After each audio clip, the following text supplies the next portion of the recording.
RIFF Radio, a presentation of RIFF Magazine Online, your home for music news, interviews, and soon enough, the return of concerts and live reviews post-pandemic. Find more at riffmagazine.com. I am Mike DeWald. A very exciting episode and a band you're about to hear a lot more about. The Warning is a trio of sisters, Daniela, Paulina, and Alejandra from Monterrey, Mexico. They formed when the members were barely teenagers. They're now set to release their third album, the band's first, signed to Lava Records. The lead single, Choke, has already racked up hundreds of thousands of streams.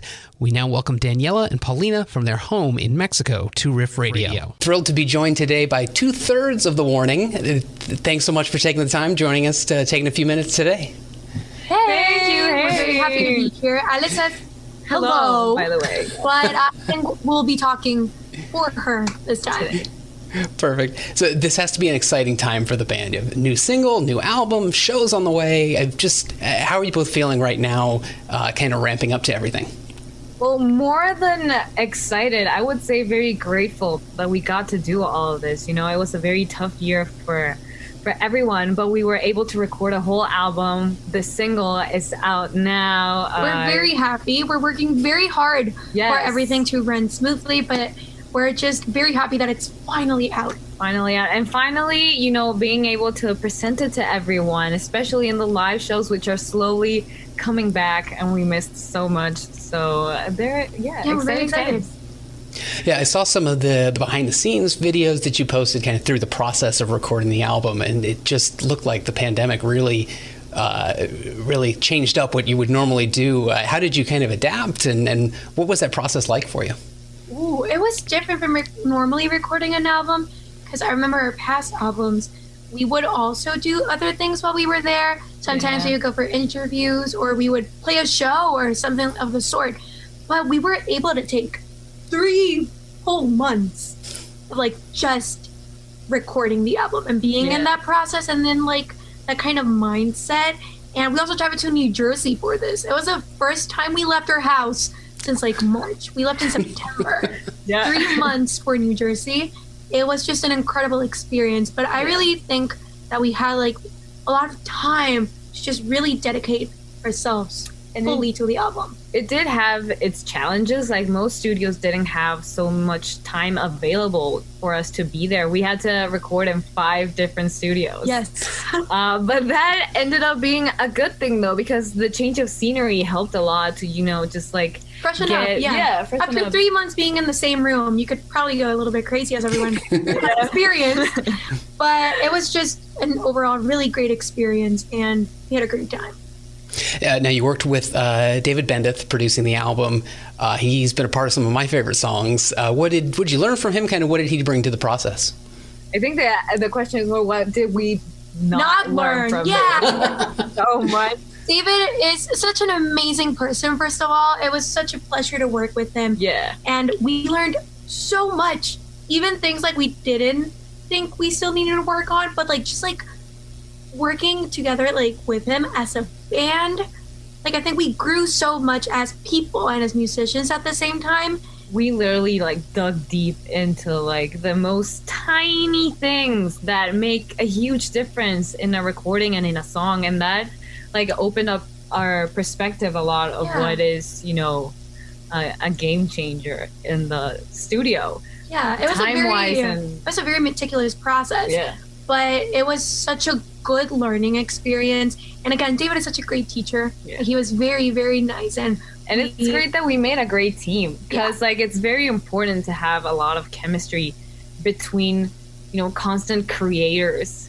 Because everyone is going to have their own way of doing things and their own opinions. But we worked so well together. Yeah, we were able to find a balance of in this way and our way. It was just a really, really good, as you said, learning experience. Now, you were originally going to spend at least part of 2020 on the road before the pandemic hit, and obviously kind of changed things for everybody. Were you going to do the record and tour at the same time? I mean, did that allow you to just focus on one thing rather than kind of jumping between the two? Oh my God, you're totally right. I hadn't thought about it. Yeah. We had a North American tour planned. It was 25 dates in a month, and then it was postponed, and then it was canceled, right? Yeah. But You know, the whole album was, I think, on standby. We were going to record it before the tour, but at that point, we were a totally independent band. And throughout this whole process, we were like getting into agreements with Lava Records. So we were just like, okay, the album is on standby, because if we do like close this deal, we would love to do it like as a big new team, you know. And that's what we did, and we're so happy to have recorded it with Lava and Republic, because it just like it made meeting David possible, and it also made everything easier. Yes, it did. But yeah, I don't know how it would have worked out though. I think we would have made it work. We always do. But if that ever happens, it would be quite an adventure to have. Now, my first exposure to the band was through your new single, Choke. But you've all been playing together so much longer than that. I mean, you all started so young. I mean, when did you decide, okay, we're going to start a band?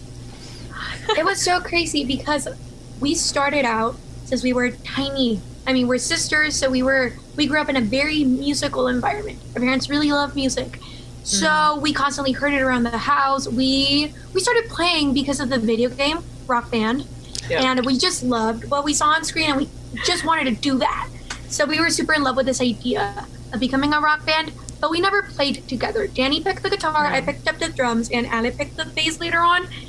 And which, to my surprise, was actually harder than the button guitar. What a surprise. But it was only until Alice started playing the bass when we were like, hey, you know what? These instruments, I mean, we can play them together. So we started learning some songs together and started covering them just for fun and to see what would happen. And we found out that we really loved playing together. Yeah. So then we started recording these covers and uploading them to YouTube. And then the Enter Sandman cover that we did went viral, and we started getting like a lot of attention and these opportunities. And we just saw it as like the perfect chance to start writing our own music. And years later, I mean, here we are. Now, you've written songs both in English and Spanish. Now, from the perspective of, coming from the perspective of a songwriter, are there adjustments you have to make between the two languages? Is one easier or harder? How does that work? Yes. Writing in Spanish is so hard. It is so incredibly hard. Which is weird since it's our first language. Yeah, I mean, we're Mexican and we live in Mexico. So Spanish is what we speak every day. But most of the music that we listened to while growing up was in English. And we read a lot in English as well. So when we started writing, it was just very natural for us to start writing in English. And of course, we've gotten better as the years gone by, but we never really struggled with it. When we started writing in Spanish, Jesus. Oh, no. Like, we were bad at it. So it was something that we really had to work at, which is, I think Spanish is just a really hard language to fit into, like melodies and phrases without it sounding very cringy or too wordy. And I think it's something that we've been working on. But when we released our first song in Spanish, it was such like, it felt so good. I felt really proud that we were able to do it, and then we made such a cool song in Spanish, because it's also very different to sing in your first language. And like when we play in Mexico or in Latin America, people like sing that song so loudly, and it's such an incredible feeling to hear that. So we've definitely tried writing more in Spanish, but English is still our main songwriting language. And so now I'm sure most fans have heard Choke at this point. Any hints for fans as to what kind of the direction of the rest of the album might sound like? What should fans be looking out for? Ooh, wow. Okay. When Choke came out, people were pretty surprised. It was heavier than they had expected. Yeah. And usually our albums vary a lot. Yeah, that's something that's very The Warning. Like, none of the songs in the whole album are like kind of like the same. But I think most of the songs do lean towards a heavier sound than what we've done before. Some of them don't. But I just feel that they can expect really powerful songs like Choke. And some of them are even more energetic and like really hype. But all in all, still very us. Yeah, it's like a new The Warning, but still The Warning. Now, so many ways these days for bands to interact with their fans. You've got Twitch and TikTok and YouTube and The Warning, of course, on Patreon. Do you guys have a favorite way of engaging with the fans? Any way you like doing it the best? Wow. Well, definitely Patreon has to be very big for us, because even when we were an independent band, and even now, they've been so supportive. That it's direct lifeline to what we do, honestly. Definitely. We couldn't have done a lot of things like opening for the Killers without like their support, because it's a lot. Stuff like that. But the community within Patreon, it's such a fun community to be in, and the way we interact with fans there, it's so easy to do, and it's such a comfortable environment. So I think that Patreon, Discord, and Twitch are probably the coolest ones, because there's a lot of like one-on-one interaction. Mm-hmm.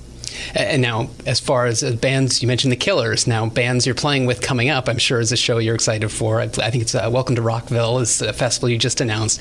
Going to be opening for Metallica. Now, when you got started, was that something you imagined, that you'd be on the same bill? Never imagined, but I can't believe that it's happening. Yeah, it was a dream. We didn't think that it would happen, especially like this soon. We're just so happy, and we're really excited to get back to playing. It's been such a long time since we played live in front of an audience. It's one of our first festivals in the U.S. It is the first one. Oh, yeah. So we're very excited about that as well. And also, as far as headline shows, going to play a historic venue in L.A. Got a headlining show at the Troubadour starting out your 2022. Another show I'm sure you're excited for coming up. Super very, excited. very excited. Actually, I think the tickets come out till like tomorrow. Oh, yeah, I guess. So we're super excited about that. We have played the Whiskey before, never the Troubadour, and we're so happy. We would play annually in LA for the past like 3 years, and last year, obviously. Oh no, we did do it last year because it was in January. Yep. So it's very exciting to keep that tradition alive, like keep playing in LA every year. So we're very excited for that. Now, being such a young band, you've got a lot of things I'm sure you're doing for the first time now as you're rising up here and gaining new fans. Is there something that you see that you'd like to achieve, or a venue that you'd like to play? There are these big goals that you have of things that you want to do coming up. In the short term here. Ooh. Well, there's so many that I don't know when to go. I want to play. Headline more than headline. Yeah, so we're shooting for the moon here. Lollapalooza in Brazil, like that's one of my biggest dreams. That is amazing. I would love to play Madison Square Garden one day, but that's like hey, mine is also kind of impossible, but we can dream. And now, as much as fans in America love rock, if in South America, I know it's a genre that people are really, really passionate about. I mean, festivals there, shows there are so big, so huge. Is that an environment you grew up in? I mean, were those bands you were listening to growing up? Yes, definitely. There is a very big love for rock here in Latin America. Yeah. And you feel it, like when we play here in Mexico, so energetic. Or when we played in Colombia and Argentina. The people, as like more south you start going, the more like energetic the people are. It's insane, and it's so cool. It's so contagious to be playing in those environments. Like the energy, it's really contagious, as I said. But it is something that we grew up with, that love, and coming more from like our parents, that they had that love as well. I think they just passed it down to us, and it was just something that we really grew up with. Yes, exactly. So it's really cool that we're able to give back that way and continue giving that love for this genre that we grew up with, especially here in Latin America. Excellent. Perfect. Well, so many things coming up. New album, shows on the way. Good luck on everything, and we'll see you down the road here. Thank you so much. Yeah, thank you so much. We hope to see you too.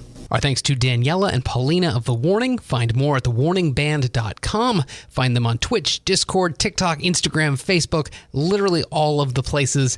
And look out for headlining shows at the Troubadour in Los Angeles, the Welcome to Rockville Festival, and more dates on the way. Until next time, this is RIFF Radio. As always, find more at riffmagazine.com.